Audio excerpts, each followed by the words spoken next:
ஒரு மனிதர் இருந்தார். அவர் வாழ்நாள் முழுவதும் தர்மம் என்ற வார்த்தையை காத்தவர். தந்தைக்காக அரசையும் திருமணத்தையும் தன் சந்ததியையும் தியாகம் செய்தவர். அவரது வாக்குறுதி பீஷ்மபிரதம் என்று வரலாற்றில் அழைக்கப்பட்டது. ஆனால் அதே மனிதர் ஒரு பெண் அவமானப்படுத்தப்பட்ட போது மௌனமாக நின்றார். அப்படியானால் பீஷ்மர் தர்மத்தின் காவலரா அல்லது அதர்மத்தின் மௌன சாட்சியா? இன்று நாம் அந்த மௌனத்தின் உண்மையை ஆராயப் போகிறோம். பீஷ்மர் சாதாரண மனிதர் அல்ல. அவர் கங்கை தேவி மற்றும் சந்தனு மகாராஜாவின் மகன். அவரது இயற்பெயர் தேவவிரதன். அவர் சிறுவயதிலேயே வீரத்திலும் அறிவிலும் சிறந்தவராக திகழ்ந்தார்.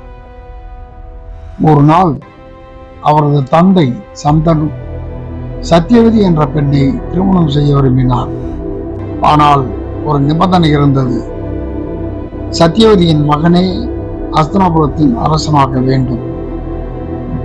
அந்த நேரத்தில் அரசரின் வாரிசு தேவவிரதன் தான்.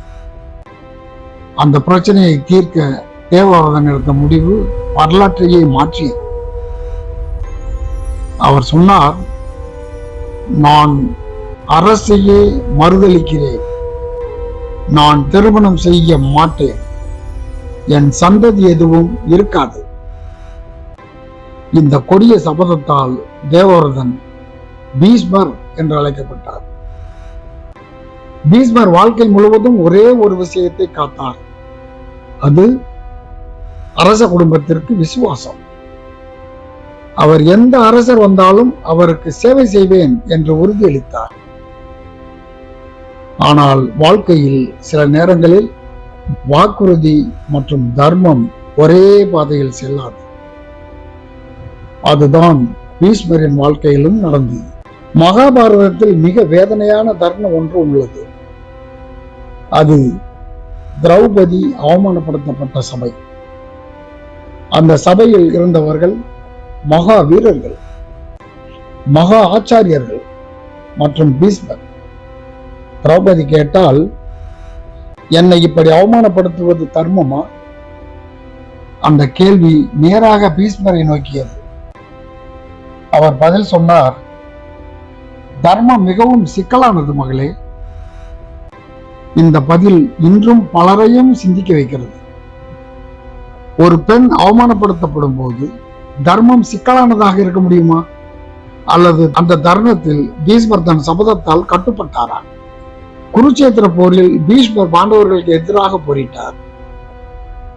ஆனால் அவரது மனம் முழுவதும் அந்த போரில் இருந்ததா?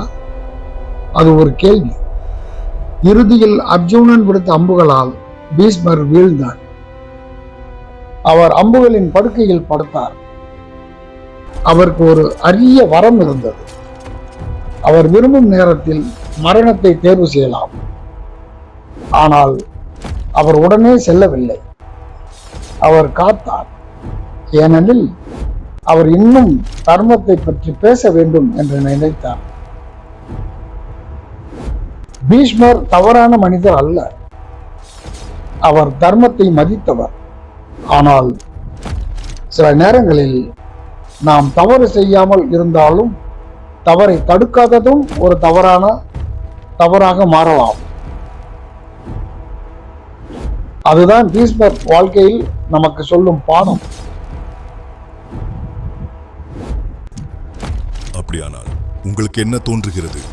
பீஷ்மர் தர்மத்தின் காவலரா அல்லது அதர்மத்தின் மௌன சாட்சியா? உங்கள் மேலான கருத்தை மறக்காமல் கமெண்டில் பதிவிடுங்கள்.